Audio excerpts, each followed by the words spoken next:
স্বরাষ্ট্র উপদেষ্টা জাহাঙ্গীর আলম চৌধুরীর নামে একটি ভুয়া অডিও কল রেকর্ড সম্প্রতি সামাজিক যোগাযোগ মাধ্যমে ছড়িয়ে পড়েছে। বলা হচ্ছে, এই ধরনের ভুয়া ও বিভ্রান্তিকর অডিও রেকর্ড জনসাধারণকে মিথ্যা তথ্য দিচ্ছে এবং সমাজে গুজব ছড়িয়ে দিচ্ছে, যা জনশৃঙ্খলা ও আইনের পরিপন্থী। বিষয়টিকে অত্যন্ত গুরুতর আখ্যা দিয়ে স্বরাষ্ট্র মন্ত্রণালয়ের পক্ষ থেকে তীব্র প্রতিবাদ জানানো হয়েছে।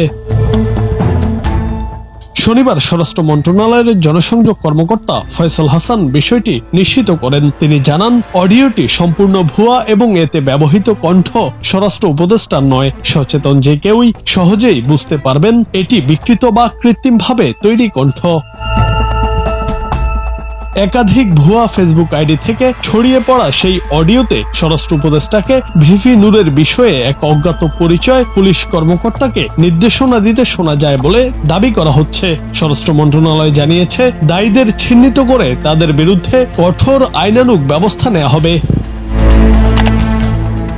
এছাড়া মন্ত্রণালয় সবাইকে সতর্ক করে দিয়েছে, ভবিষ্যতে এই ধরনের ভুয়া কন্টেন্ট তৈরি ও ছড়ানোর চেষ্টা করলে উপযুক্ত ব্যবস্থা নেওয়া হবে বলে জানানো হয়েছে। জুনায়েদ আহমেদ, বাংলা টিভি।